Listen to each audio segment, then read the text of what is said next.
For decades, the title of the world's richest person has basically been a rotating cast of American tech guys. You know the names: Gates, Bezos, Musk. Their stories are legendary.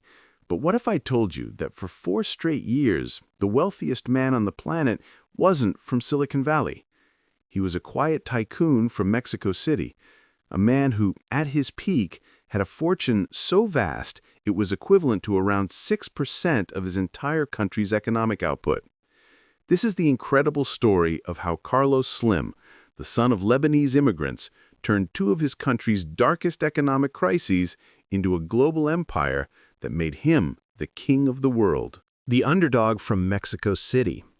Long before Wall Street learned how to pronounce his name, Carlos Slim Helú was just a boy in Mexico City who was obsessed with numbers. Born in 1940, he was the son of a Lebanese immigrant who fled the Ottoman Empire at just 14 years old to escape being drafted into the army. Arriving in Mexico with next to nothing, his father didn't just survive, he thrived. He opened a dry goods store, called it the Star of the Orient, and then made an incredibly bold move. He started buying up prime real estate right in the city center during the chaos of the Mexican Revolution, a time when pretty much every other investor was running for the hills. And that philosophy, to invest when everyone else is panicking, became the most important lesson he ever taught his son. From a young age, Carlos wasn't just handed an allowance, he was handed a ledger book. His father taught him and his siblings to track every single peso they earned and spent, to read financial statements, and to always reinvest the profits. This financial education was relentless. While other kids were outside playing, a young Carlos was learning about compound interest. The lessons definitely stuck. He developed an almost scary aptitude for numbers, earning the nickname the Calculator. By the time he was 12, he was already buying his first shares in the Bank of Mexico. He went on to study civil engineering, but his real passion was always the art of the deal. While he was still in his early 20s, he started his own stock brokerage and began laying the groundwork for his future empire, Grupo Carso. He lived a modest life, pouring every cent of profit back into his businesses, quietly setting the stage for the 2 moments that would change everything. The first crisis, a bet on a broken nation. That first big test came in 1982. Mexico was in an absolute free fall. The government announced it couldn't pay its massive $80 billion foreign debt, which kicked off the Latin American debt crisis. The peso was devalued, banks were nationalized, and a terrifying wave of capital flight began as the economy collapsed. It was a period that became known as the Lost Decade, a time of hyperinflation, soaring unemployment, and just widespread despair. For Mexico's business elite and foreign investors, the message couldn't have been clearer: get your money out and get it out now. But Carlos Slim did the exact opposite. Remembering his father's lesson, he didn't see a collapse. He saw a once-in-a-lifetime fire sale. While his panicked peers were selling off their family businesses for pennies on the dollar, Slim went on a legendary shopping spree. He started buying controlling stakes in company after company, snatching them up at rock-bottom prices. He bought a mining company, a chemical manufacturer, a tire company, a hotel chain, and even the Mexican arm of the retail giant Sears. This wasn't just a gamble. It was a calculated, audacious bet on the future of Mexico itself. People started calling him the Warren Buffett of Mexico because he was a classic value investor. He hunted for hidden value in companies that everyone else had written off as worthless. Slim knew that even though the economy was in shambles, the country's core industries and assets weren't just going to vanish into thin air. He bet that eventually the nation would recover, and when it did, he'd be the one holding the keys to the kingdom. That single period of crisis investing built the foundation of his empire, Grupo Carso, and launched him into the ranks of Mexico's billionaires. But his biggest move was still to come. The sale of the century, the Telmex Gambit. By 1990, Mexico was on the road to recovery under President Carlos Salinas, who launched a massive program to sell off hundreds of inefficient state-owned companies, and the crown jewel up for grabs was Telefones de Mexico, better known as Telmex. At the time, Telmex was a national joke. It was a bloated, corrupt, and legendarily awful state-run telephone monopoly. If you wanted a new phone line, the official wait time could be 3 years. The service was terrible, the infrastructure was ancient, but it was the only game in town. So when the government announced it was auctioning off a controlling stake, the world paid attention. 16 different companies put in bids.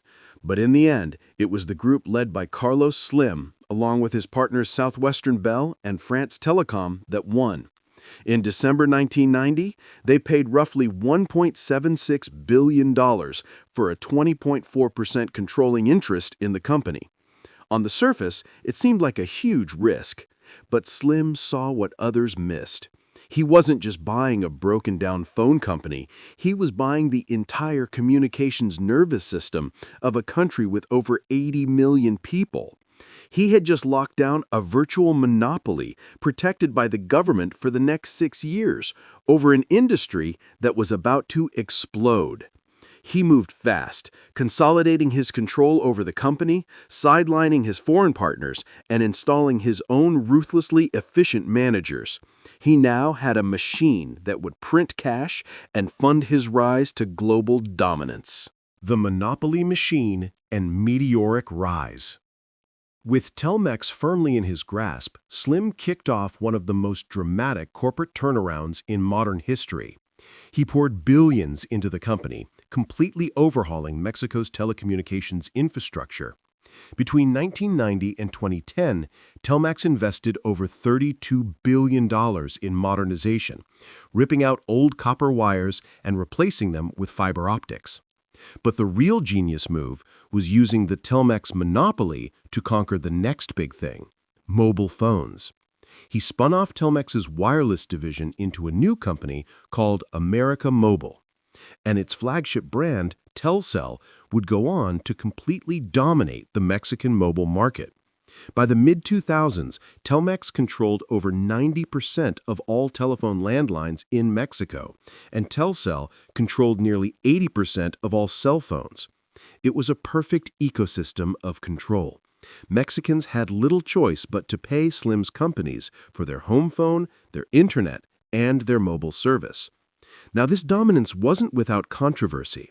For years, critics have accused Slim of using his political connections and market power to crush competition and keep prices artificially high, basically levying a tax on every single citizen and business in the country.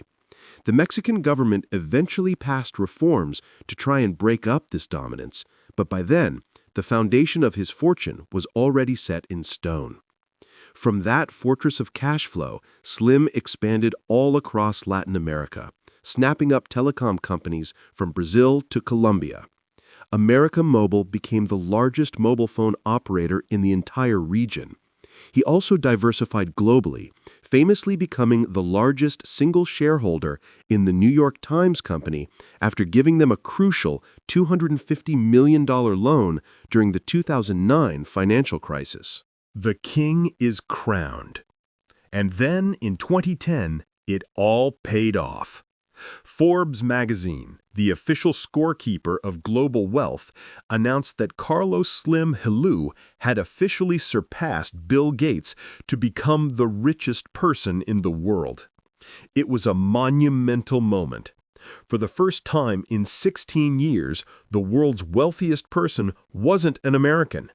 It was a quiet, unassuming man from Mexico City.